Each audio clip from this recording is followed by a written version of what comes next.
I thought I was going to just grab a simple burger, chicken sandwich, some sports bar dinner with Trevor Hoffman turned into me tagging along with Trevor, Ian Kinsler, and Moises Alou. And it's the single most nervous I've ever been for any dinner in my life. Adam Moreau, the co-founder and president of FlexPro Grip. Welcome to the podcast. How are you doing today? And tell me something good that's going on in your life. Yeah, well, I'm really excited to be here, Matt. I appreciate you inviting me on. I feel like I've been interviewing people a lot. So it's kind of nice to flip the script a little bit, now test out all the skills on the other side of the microphone. But something exciting has been wedding planning. My fiance, I'm trying to get used to calling her wife now, but we've been going through that process. We are really inching close to the final date, November 9th. I don't know when this will come out, but November 9th is our wedding date. So really counting down the days at this point, just sent out invites, and that's been hectic, as I'm sure you can imagine. Don't know if you've gone through that yourself, but it's been a whirlwind. Heck yeah. Well, congrats. And just call your ex-girlfriend. You're technically not wrong whenever you say that. Yes. So the Flex Pro Grip, really quick, is a device that straps on your forearm and wrist that has finger loops that train basically the flexors of all of your fingers as well as ulnar deviation. So turning your wrist kind of side to side. And how I came into this product was a colleague of mine that I do some like professional consulting with. One of his clients sent me their program, and then I kind of dove in and I subscribed to the newsletter because I'm a failed pitcher myself, and I just won't tell you what I topped out at. And I might or might not still get tingles in my elbow, so maybe the Flex Pro Grip might have helped me when I played. Um, but I listened to the episode of Adam kind of going through his background and journey, and I was like, oh my gosh, this is exactly what I like talking about on my podcast as well. So it's a super cool product. And the big light bulb for me that I really liked from that episode, Fit is an online programming software that helps you train more athletes in less time with greater individualization. For in-person or remote training, Fit does so with a streamlined programming process, decision-making trees to help you integrate data into your programming, as well as better communication with all pieces of a high-performance model involved to break down silos. Learn more at fit.io, that's fytt.io, and tell them that Matt Tometz sent you. Coaches, this podcast is sponsored by Samson Equipment. They've been providing elite strength training equipment and professional weight room solutions since 1976. If you value quality products, great customer service, and a company with integrity, then make Samson Equipment your go-to. Visit them at samsonequipment.com, that's SAMSON Equipment, and let them know that Matt Tometz sent you. Because it's so simple, but it's like you can protect the elbow in three ways. You have your UCL, you have your bones that just smash into each other in the back of the elbow, and then you have the muscles that protect it. So there's only one that's trainable because you can't really train ligaments, obviously. So why don't we just go from there? And that was such a big light bulb. And it was interesting to hear kind of how you played and then you coached and then you read research and kind of do you remember that first light bulb moment of like, wait, we got to train the muscles specifically for this, you know? Yeah, it was a really weird moment, and I don't know if I can recall the specific moment, but it was on a phone call with my co-founder, who is also my father. His name is Daryl. Business setting, I'll call him Daryl. So on here, I'll refer to him as Daryl because not everybody else's dad. He's just mine. But I was on a phone call with Daryl while I was on somewhat of a research sabbatical.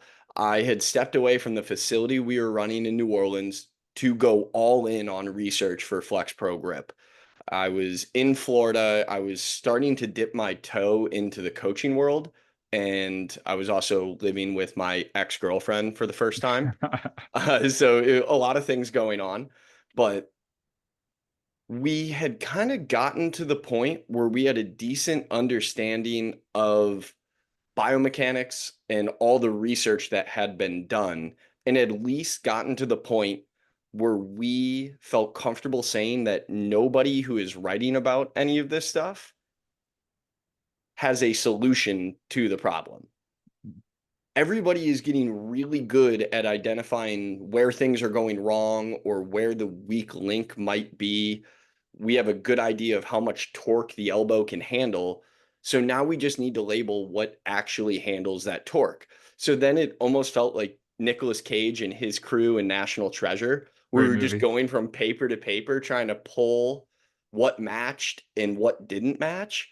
And eventually we were just able to make the connections between FDS, FCU, and then a little bit later on, the FDP, controlling the distal tip of the finger, but mostly FDS and FCU, and trying to filter out what was going on with the pronator teres.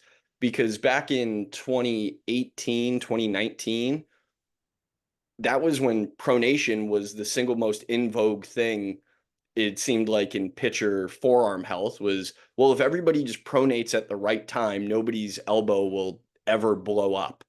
And to us, we always had this inkling that if that was the case, we wouldn't be seeing increasing elbow injuries year after year after year after year, because it just couldn't be that simple. So then we just decided, well, let's put everything on one paper and see what actually matters. And in our little pea brains, because all we did was read, we weren't doctors, we're not physicians, MDs, PhDs, or anything. We both went to business school. So all we could do is just read and cipher through the details. So we put it all on one piece of paper and started subtracting out what mattered.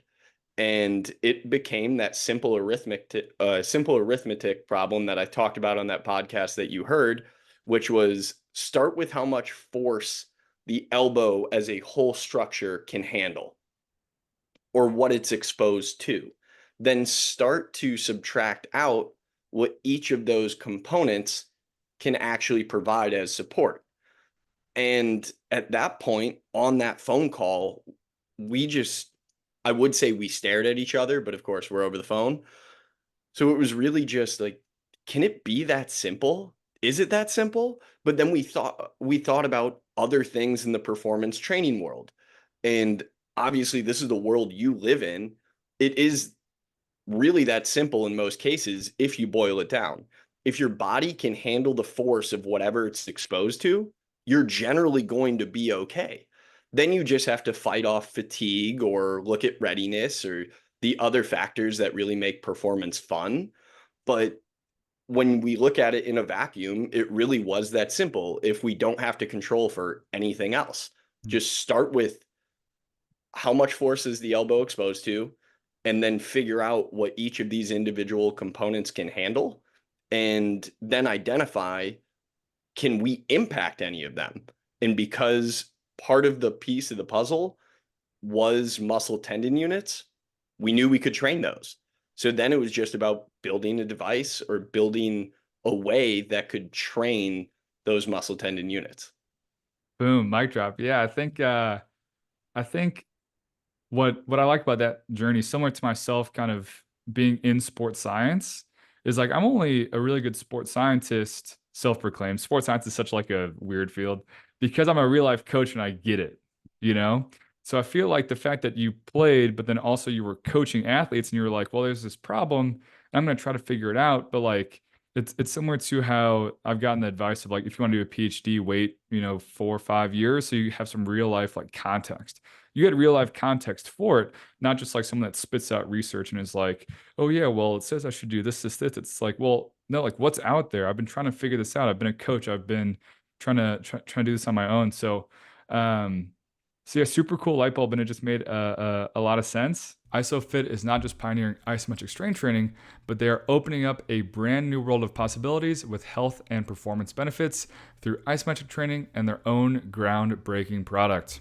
With patented force matching technology, they're reshaping the boundaries of functional health and human performance.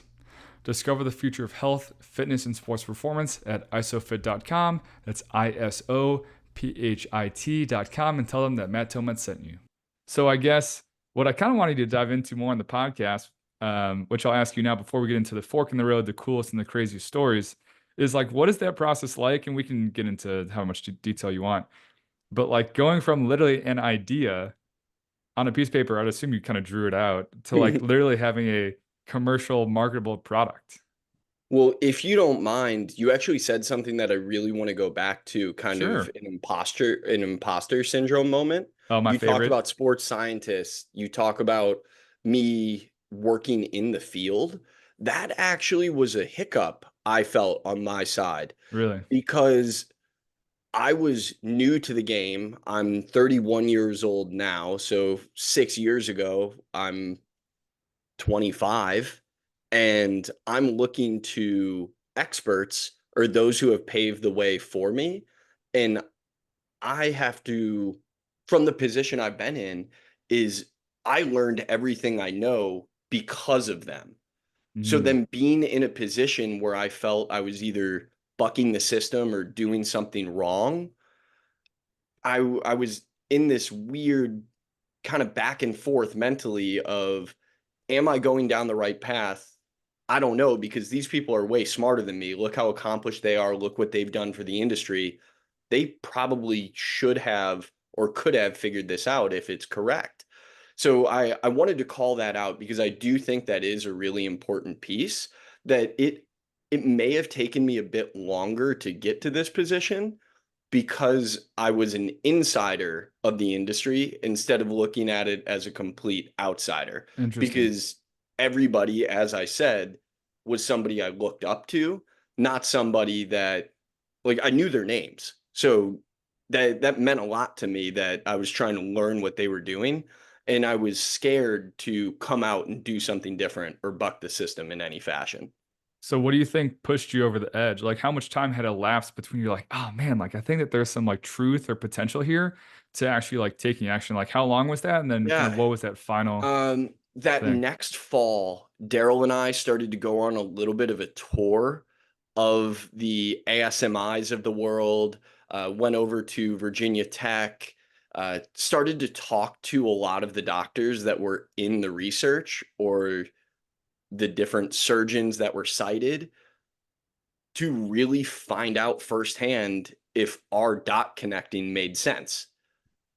So we kind of built our own hypothesis, that I don't want to say that we argued for, because for us it was all from the research that we read, but it was a meta-analysis that we put together from everybody in the elbow game.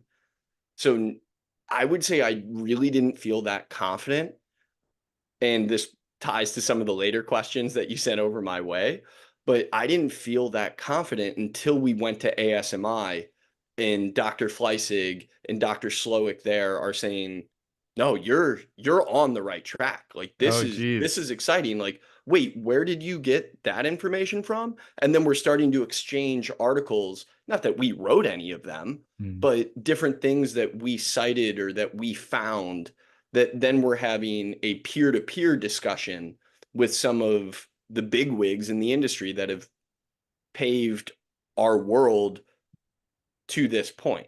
So I would say it did take me a while, but I kind of needed to be actually in the arena with them to understand, like, no, we're onto something here.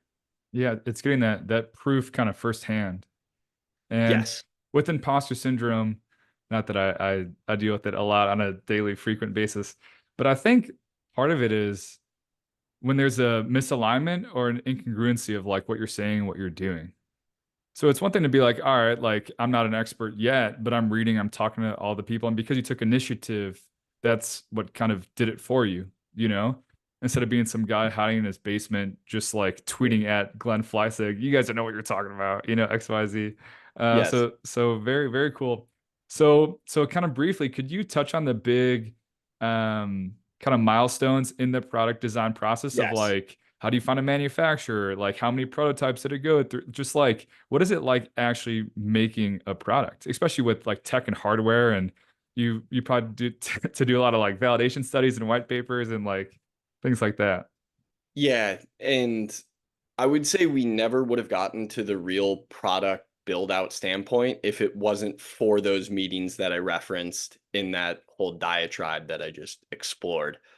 But it took so much time, And we went so many different routes to actually get to a point of being commercially viable. Because first, we needed to figure out if there was a better way than what was already out there to train those muscle tendon units that we talked about. So for us, it's the FDP, which controls the fingertip, the FDS, which controls the mid finger flexion, and FCU, which controls ulnar deviation, as you mentioned. Then with our device in our current state, we also look at extension and radial deviation, just kind of rounding out the other movements. Mm. But it took a very long time. I don't know this specific amount of iterations that we went through to actually get there, but our first attempt looked like bugle chips, those like little witch fingers that you used to put on your fingers when you Oh, were a for little kid sure. during snack time. Pretty much like that with clips attached to it. So we could have rubber bands that pretty much functioned like J bands for the fingers. Interesting. Yeah. So, and then some of this gets into the fork in the road moment where we actually started to split off and decided a different route to go. But all that stuff was, I guess, great because we figured out that we could train what we wanted to train, but there was zero objectivity to it at that point. It was literally just doing reps. And that made us no different than what was already out there. It was just a different design. But we knew we needed to get to a point where we provided objectivity. And that we couldn't do on our own because we had no ability to design anything from electronic standpoint, from a coding standpoint. Those aren't expertises of ours. It's the beauty of building a team of people that we know and trust and can support us and see our mission the same way. But we needed to get to a point where we actually had data points to provide people with information to know that they are improving or they see what their output is. So it took time to build something that provided the proper training stimulus. And then it took additional time to actually get that feedback to tell somebody, are they doing well? Are they doing poorly?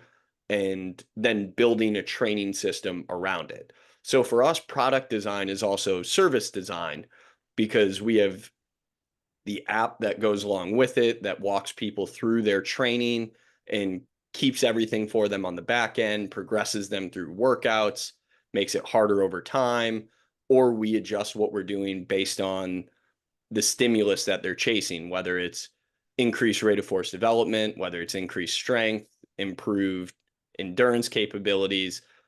So I apologize that it's not a super specific answer for you, but hopefully that is a decent look into how all encompassing the product design phase is.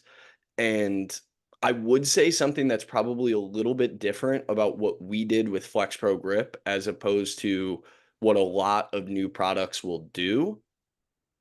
We felt very passionate that we could make a difference in the baseball world and decreasing elbow injury risk, and that the problem was significant enough that we did not want to spend a ton of time or year after year after year researching to make sure that we had the perfect system done right away. We wanted to get something that was minimally viable for the market, available to users to start to reduce risk as quickly as possible. Even if it's not optimal at first, we felt we were making continuous strides in the right direction. So as opposed to like the perfect squat rack or the ideal running shoe that you might go through market test after market test to make sure like, yep, this is it. This is our only chance.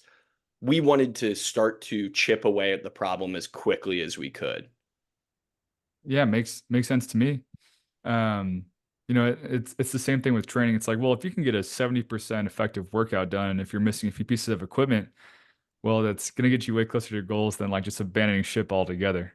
So shout out to you for making it happen. But so last kind of question, I'm gonna list what I think are all the steps in kind of this process, and you tell me which one was by far like the most annoying, frustrating, like you wouldn't wish that on anyone.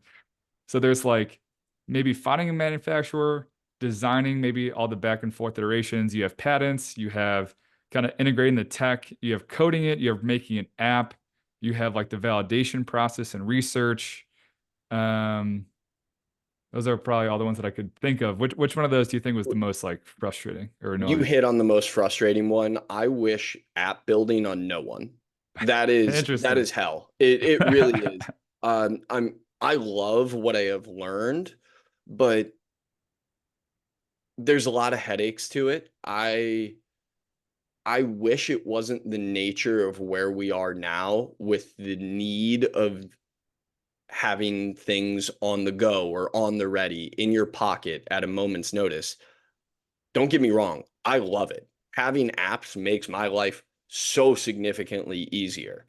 And I think that is part of what makes FlexPro Grip useful for the individual because they can take it on the go and they can do it anywhere. But there are so many changes. I would say the cost of app building, no matter how much I thought they were going to be at the beginning, they exceeded whatever prediction I had. Just app building is a waterfall. You just can't fathom how much you're dealing with until you are standing under it. Interesting. Very, very cool. All right, so we will get into it. So, kind of first, kind of fork in the road story. So, looking back, kind of one of those things that if you had taken a left instead of a right, or if someone didn't pick up the phone, but they did, or just like anything kind of like that, kind of all this would be super, super different. Yeah, I can go a couple different ways with this. The one I was alluding to earlier though, that was kind of like the J bands for the fingers concept is we had gone to our first ABCA Mm, fully ready to present. We had a booth. We were in the expo theater. This was the ABCA in Nashville in 2020. okay. That was our big launching point. We thought we were ready. The day before we traveled to Nashville to kick this thing off, we got our prototypes back to us, and it was our first run at really what was J bands for the fingers. Daryl and I looked at each other and said, well, this Uh-oh. won't work. What are we going Uh-oh. to do? Yeah, this is bad. Like, because we could get the training stimulus that we wanted, I guess, because we at least could feel it in our forearm, but there's zero objectivity to any of it. And I don't know if you know Ryan Brownlee with the ABCA, but No. he's awesome. Great dude. He heads up a lot of what the ABCA does. I call him. I say, hey, Ryan, weird situation, but our product isn't quite where we thought it would be. If we can't present or we can't fill our booth, what happens? He's like, "Oh, that's no problem. Like you paid, like we won't be able to give you your money back, but it's unlikely that we'll be able to continue like a super positive relationship in the future, but like really no sweat if you can't do it." Like Sounds that's like kind of a really sweat. well, no sweat for them. Like Oh, they'll be okay. fine. Yeah, I mean, And they get the he's money. great. Like I Yeah. said, this is nothing against him by any means, because yeah, we would kind of be screwing them or whatever company could have filled our spot Yeah. for claiming it months in advance. But we were like, we looked at each other and decided, well, we can present on the research that we've gathered to this point and why we think we're on the right path. So that's pretty much what we did. We packed up, we went to Nashville. We had our crappy prototype with us, but we talked to people about the mission we were on and how we believe you can protect the UCL from a performance training aspect, not just from the quote unquote mechanics approach or the workload management approach. And I'm not saying those things aren't important. There's not ways to mitigate risk, but there was this untapped market, as we talked about earlier, that if you can get the UCL or the elbow as a whole to be able to withstand more force, it doesn't really matter what your throw looks like, or it matters less how often you do it or managing all that, because if you're a more robust system, you can handle more. So yeah, that was a huge fork in the road. We went there and we expected to just kind of be in purgatory after this ABCA because we already had booked other conventions to go speak at. We were ready. We felt really good about the research. We just didn't have a viable product. And I was already planning to go to Florida, start my coaching career, and just then had a ton of things up in the air. Bam, COVID hits. And as weird as it sounds, is if COVID didn't hit, I don't know if we would be at a point right now where we have a commercially viable product because that gave us this extremely long runway to review everything we had done from a production standpoint, re-envision it from instead of an external load to an internal load, and transform our crappy product that involves bands or some sort of external weight bearing attachment to internal load cells and tension rods, effectively functioning much like force plates for the fingers and wrist. So it took us from a shoebox project into, I don't know if we're at Ferrari yet, but we feel like we're trending that direction from what tech we've been able to include. So with the presentations, because again, it's like the premise. We have a big baseball problem. We now can kind of put our finger on what we can do from a performance preventative standpoint. And then it's almost like well, I guess that is the solution because you found this out, but no one answered the so what. So like, did you actually show people and say, hey, this is the idea? Yep. Or was it just like in the cardboard box? Like, let's not bring it up. Oh, we had it. We had it with us, and there was a few people that wanted to experiment with it and understand what we were doing. And what is pretty cool is a couple of those people stuck with us through the years, and they have the current FlexPro Grip today. So that's neat. Shout out to those people that stuck with us through all the years. But I think the word Tommy John meant enough even back in 2020, January of 2020, that there were people that wanted to see what we had going on. And although it might not have been perfect, we at least brought something new to the table at that time. And there were curious enough ears or eyes that wanted to see and hear what we had going on. And I think of all the populations, and of course I'm in baseball, so I guess never really been in other sports, but there's some interesting baseball minds. I feel like it might be one of the more open-minded sports to train things now that it's become a meme of making videos of just making fun of people train for throwing and pitching nowadays. Yeah. Um, I might spend too much time on TikTok, but it's fine. But I think a big lesson there is like if you commit and make it happen, like, imagine what would happen fork in the road, right? If you kind of just threw in the towel and be like, take our $1,000 or take our however much money. And that's what I feel like is tough about adulting because I'm 28 is like, and I got my master's, finished my master's during COVID. Um, so May 2020. So I've only felt like an actual adult like the last few years. And like school, more or less, this is a different tangent, but like, you just get here's a study guide, here's when the test is, here's when classes are, it's just like it's so dictated on timelines versus like when you're an adult, you can kind of do what you want when you want. So to have those objective things like, hey, we have to get the product by ABCA. Hey, we have to get this presentation done by that day. Like how much has doing things like that, like external projects, or like saying you'll go visit with the team, right? And then you have a lot of urgency to like get whatever you have to get done. So like how much does kind of putting yourself out there and signing yourself up for things, even though you might not be ready quite yet, has kind of helped kind of push you and Flex Pro Grip along? Yeah, I think when you're operating with stakeholders in mind, everything does change because you're not just relying on yourself to get up at your alarm and go to class.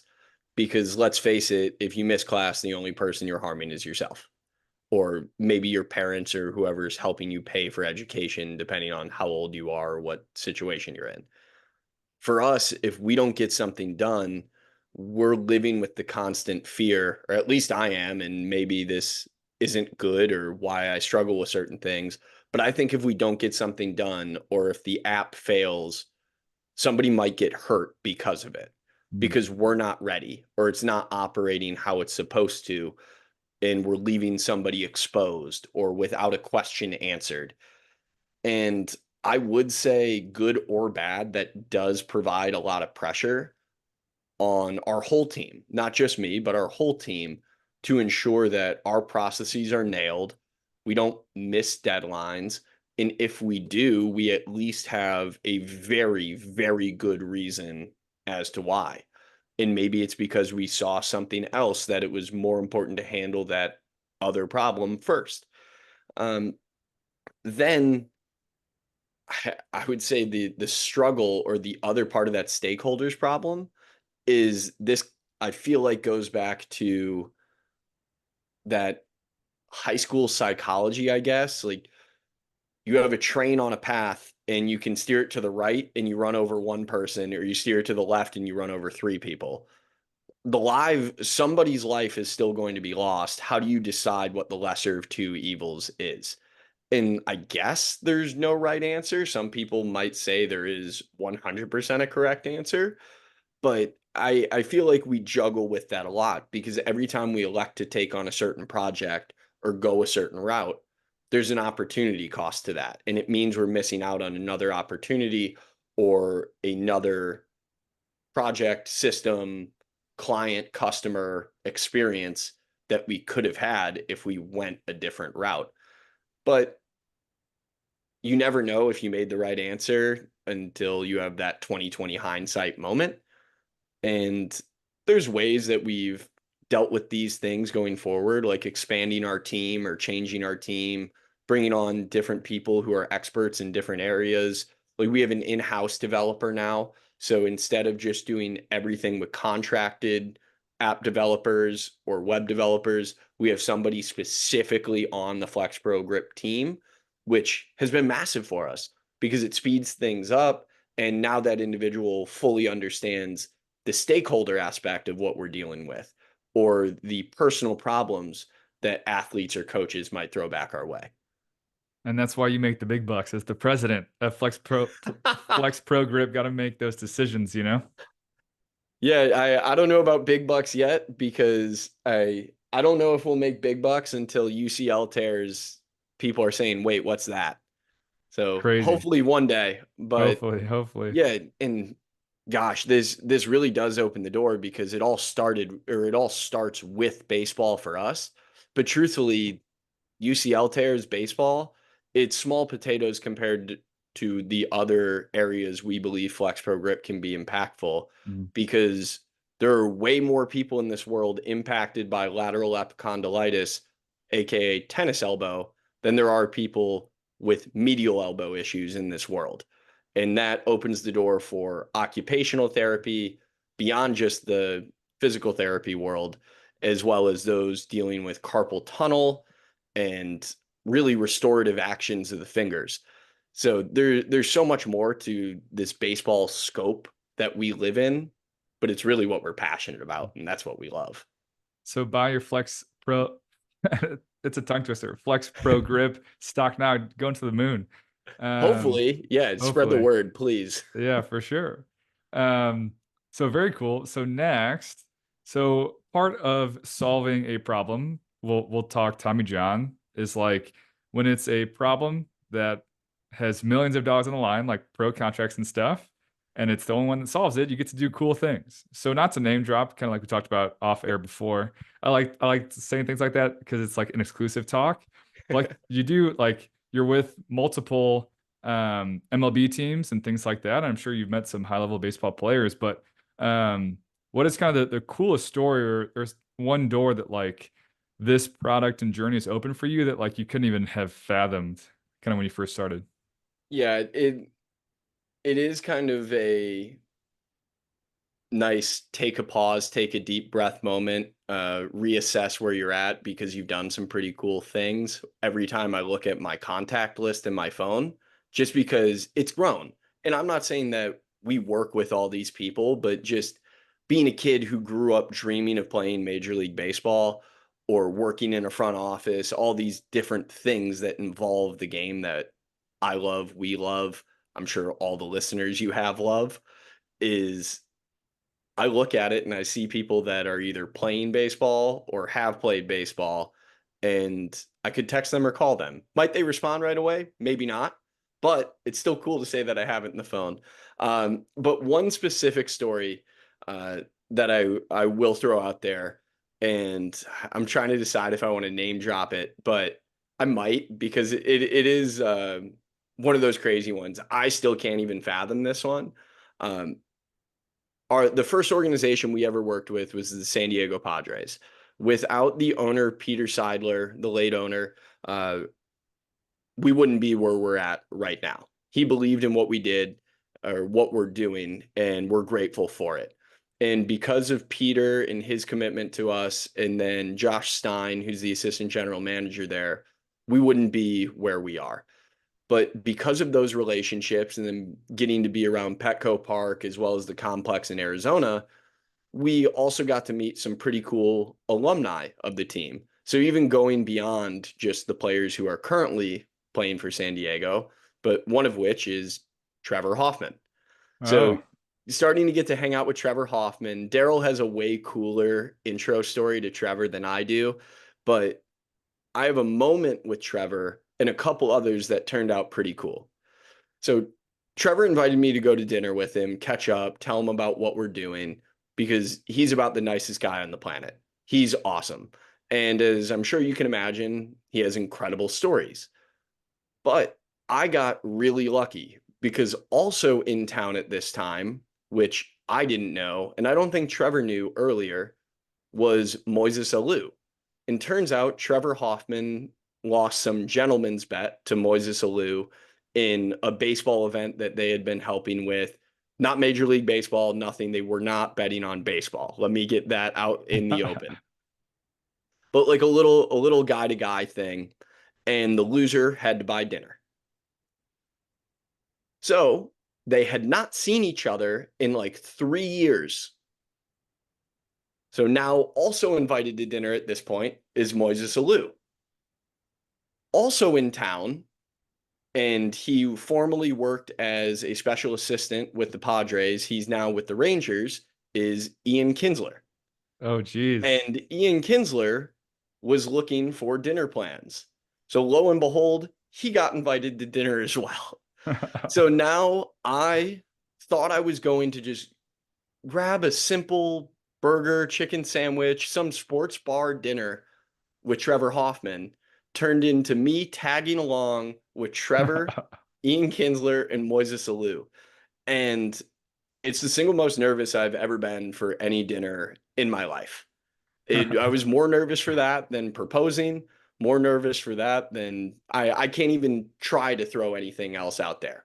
But just sitting there and trying not to ask a dumb question to one of the three guys I grew up watching play baseball. And I was a middle infielder. So Ian Kinsler was a guy that I wanted to be. This was insane to me. But I would say that's one of the cool things that without FlexPro Grip, I never would have had that moment. So Absolutely, absolutely sorry for name wild. dropping, but I did. No, I mean, like it's a story that happened. Like it's not like and I did ask you, so um but yeah, just don't tell your fiance that you were more nervous for that dinner for sure. I Well, think she knows. I think she knows. I called her does she understand? before and I called her after. Oh, okay, so it's all right, that's good. Yeah. Um so two things on that. So I had a similar experience and more so in the training space like Travis Mash and Dane Miller. They're more in the powerlifting or more so Olympic lifting space. But Dane Miller has garage strength and Travis Mash has Mash Elite, if you know those names or not. But I was getting my USAW, and this was after undergrad before TCU. So I like just gotten my CSCS. So I thought I knew everything. I had like Hmm. been a part-time coach slash intern for the last 2 or 3 summers. And it was like right before lunch. And the guy goes, oh yeah, and Travis Mash is here. Because like USAW, Olympic lifting, all that stuff. And and we break for lunch. I run up. I'm like, hey Travis, I just want to say, super nice to meet you, all these things.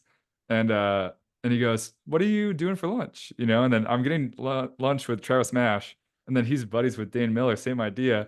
And then I remember like they're just going back and forth about all these like international level Olympic weightlifters they have and all the records and medals and all these things. And I'm just here, just like trying to not say anything stupid, you know?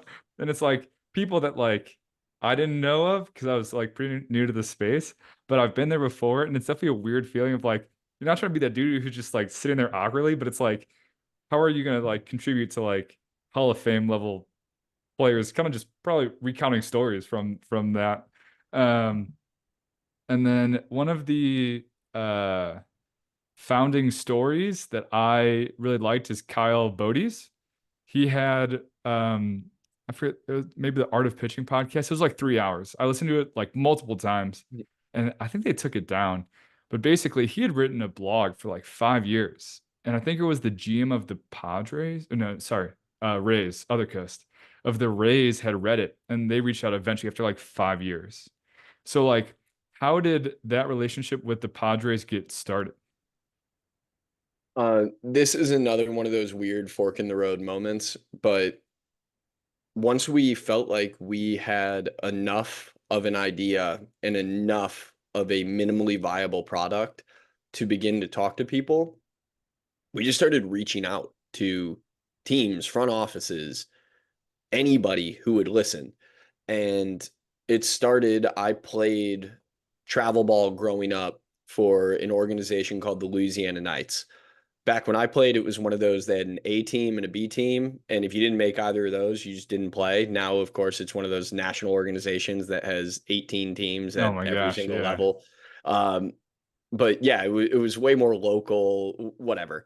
But one of the guys who ran the organization is named Jack Crescent. He pitched at a very high level, and he was the national cross checker for pitching for the Los Angeles Dodgers, and still had a good enough contact with him from my playing days that Daryl and I reached out to him one time when we were back in New Orleans to just run by our device and our ideas with him.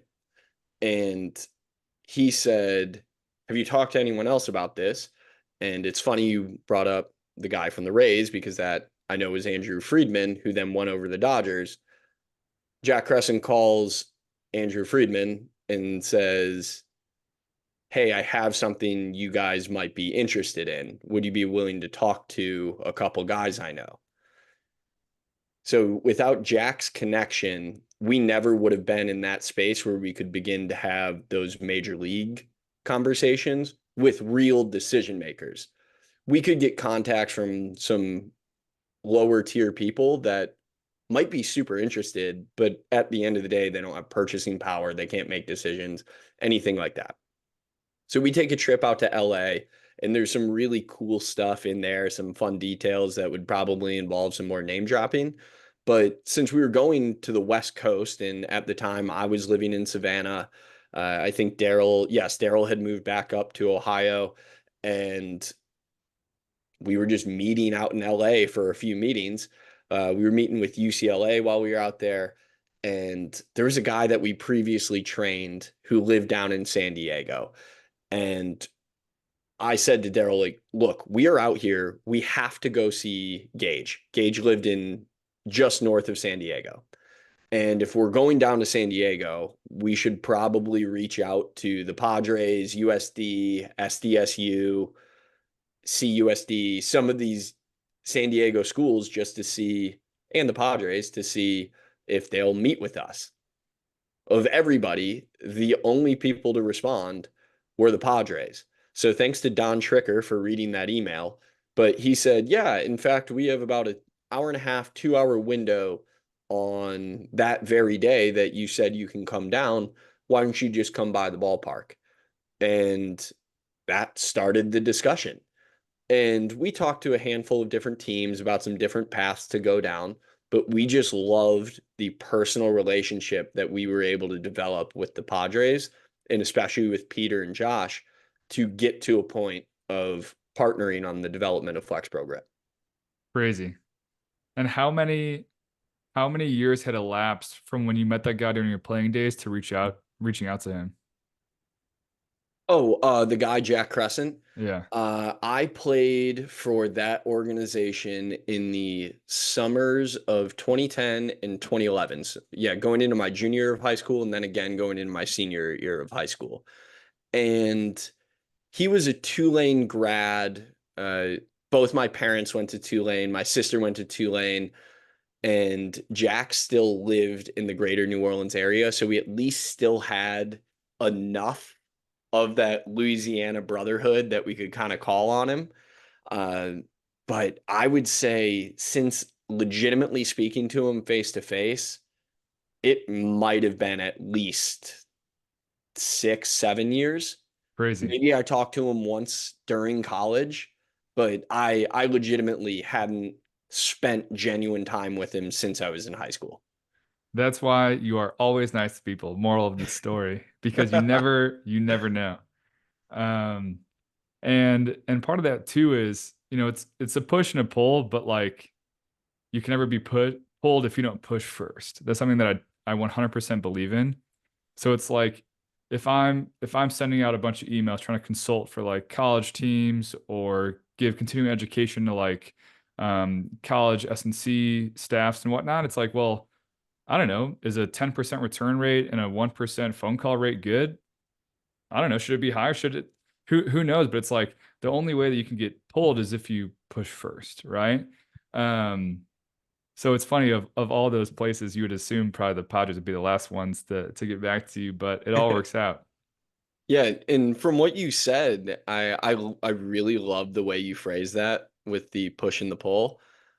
The one that I've always kind of lived on is a buddy of mine from the basketball team in college once said, "Closed mouths don't get fed." Hmm. And when I heard him say that, that stuck with me for life. So Crazy. I've tried to keep that as a mantra.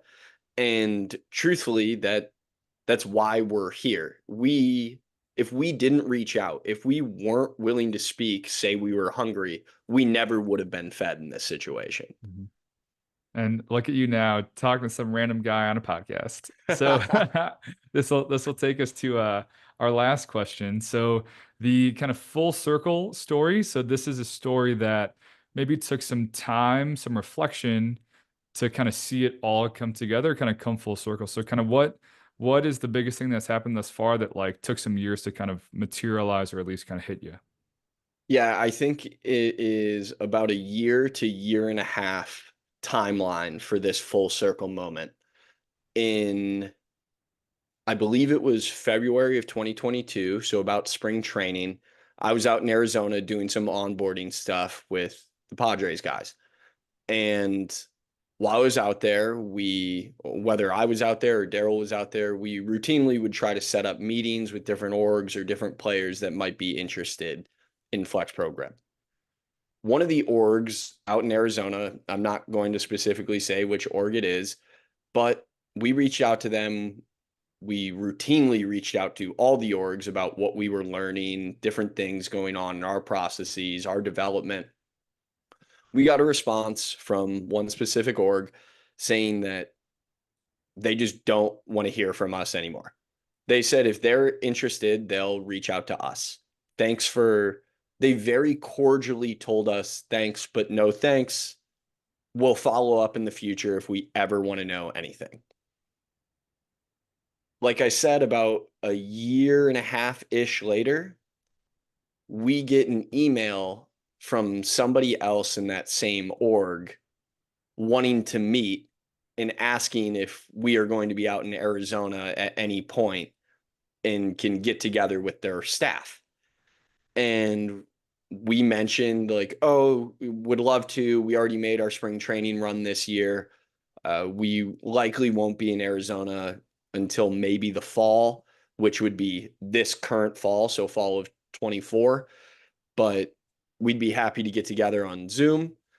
And they said, "Oh, we didn't know you guys were out here. Like, you could have told us," one of those kind of things. Like, "Oh, like, sorry to bring it up, I guess, but we were told not to contact anymore." Like, no harm, but just telling you, like, we were told don't contact anymore.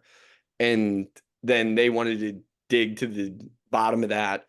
Lo and behold, we now work extremely closely with that organization, and they have been an incredible partner.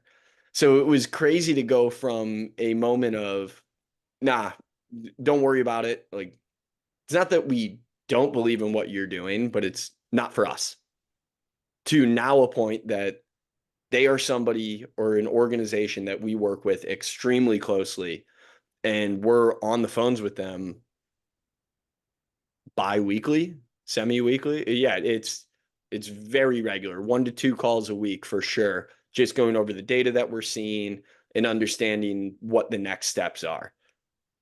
So that individual, did they reach out because they didn't know of the person who said don't hit us up, or did they reach out because they had now a reason or a want to reach out?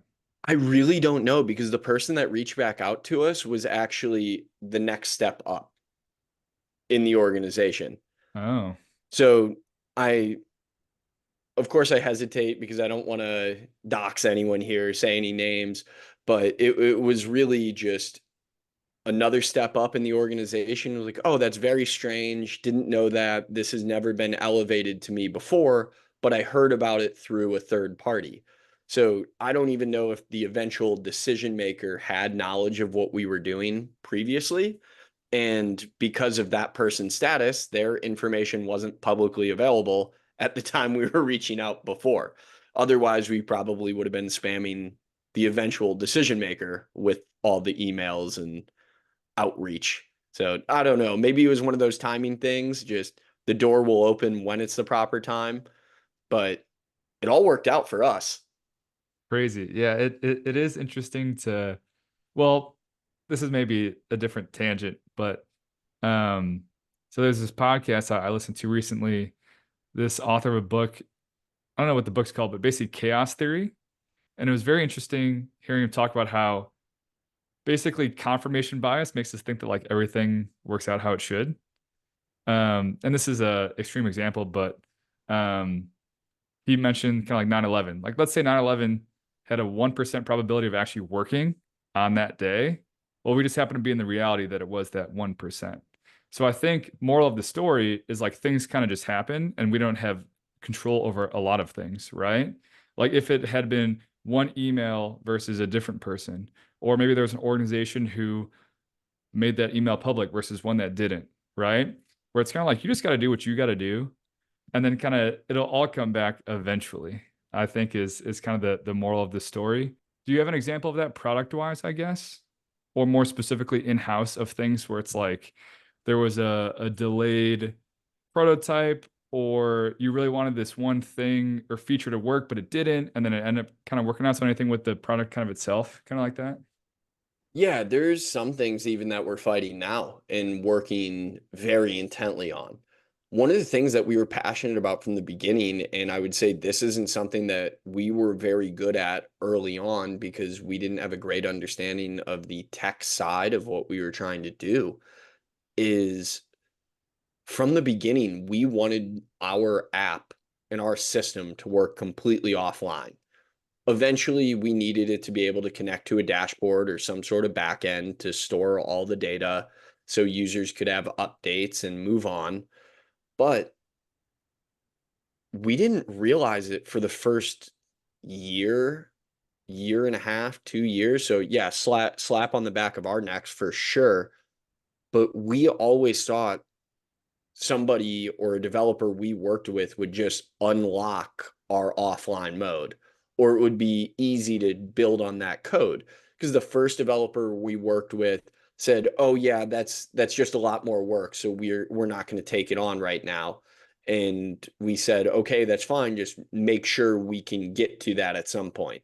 We move on to another developer. Same thing. We move on to a third developer, and we feel like we're finally at a time where we were able to slow down a bit from building out protocols and building out basic function, that we could say, okay, we have a lot of users. For example, when we're at spring training and there's 250 people under one roof using one internet server that are all trying to utilize data and Wi-Fi all at the same time in a giant cinder block building. So connectivity sucks. Where are we on offline mode? And our third developer was like, what are you talking about? And our jaws dropped. We were like, what do you mean? It's like, this has been the plan all along. We told our first developer, we told our second developer, we talked to you guys about offline mode.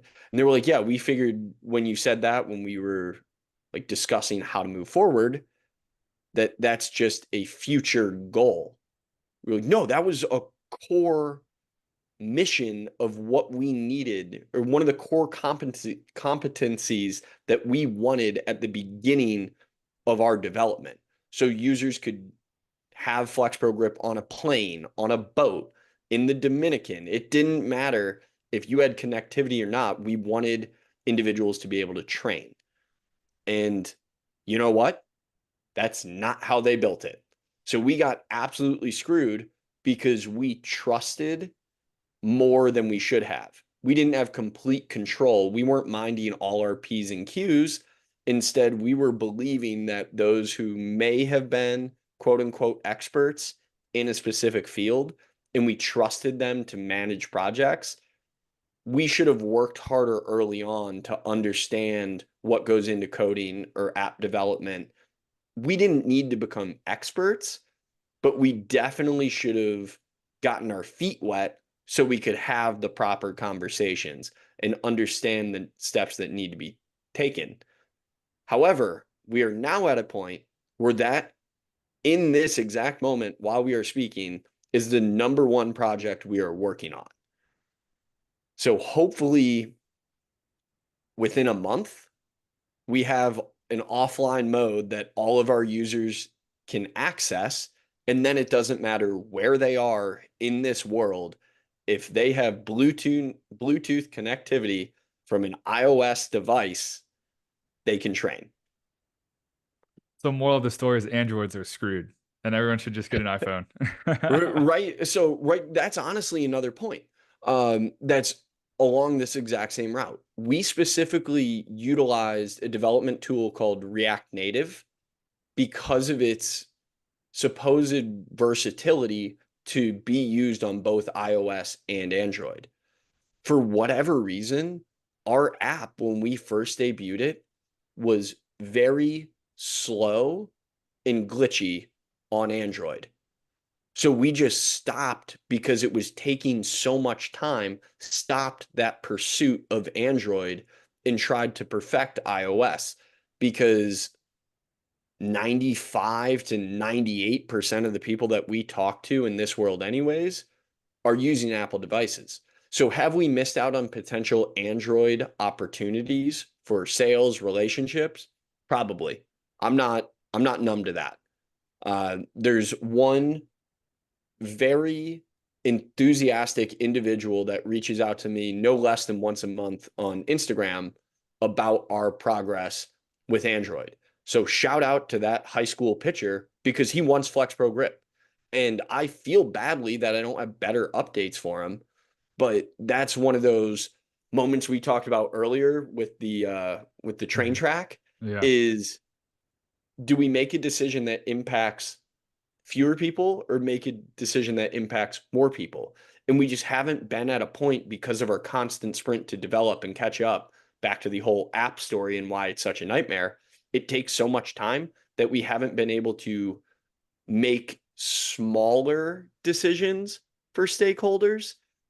But that also feels terrible morally than ranking like who or what is more important. Mhm. So that's another thing. Yeah, after this project that we're on, we're trying to finally tackle that Android problem that we thought we had the forethought way back when we started. And that's why I said we chose React Native, was so we could honor all users of all phone types. But for whatever reason, we had struggles and it just hasn't been worth it to us to continue down that rabbit hole. It will be very soon.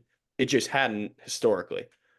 Yeah, it's like, do you sacrifice maybe the top 30% of iPhone users for 5% of Androids, you know? Um, But nowadays it's like the odds someone has like an iPad or just get like an old crappy iPhone because all you need is Wi-Fi and Bluetooth, like you don't actually need service or to use the phone. Hmm. But anyways, so yeah, very cool, very cool. So that is the end of my questions. I want to say thank you very much for your time, your openness, your honest, super cool story. Glad I was able to get you on amidst the craziness. So now I will roll out the red carpet for you to shamelessly, emphasis on shameless, leave plug anything that you got to plug. Where can people get more of you, the product, any information, things like that? Well, I appreciate the platform greatly. This has been awesome. I don't know how much more I can talk about the FlexPro Grip device. I feel like we covered it a good bit, but for those who really are interested, I encourage you to pursue a couple different paths. So we are at FlexPro Grip on both Instagram and X, formerly Twitter. You Oh, can it's so find weird. FlexPro Grip. Oh, it's so weird. But flexprogrip.com if you want to find everything we have on our specific website. As Matt mentioned, we also have a mailing list which is completely free. We try to send out emails. Sometimes it's every single week, sometimes it's multiple per week, sometimes it's a little less once every couple weeks. But we're updating that mailing list, and you can get access to all those blogs or whatever you want to call them on our website. We host them all there, so don't worry if you missed out on anything. Then, if you want to hear some of the conversations that we have with those that work in the industry or players dealing with UCL tears, really an arm care specific, super niche podcast, I host something called the Layback Podcast. It's available on Apple Podcasts, Spotify, and YouTube. Would love if you guys checked it out.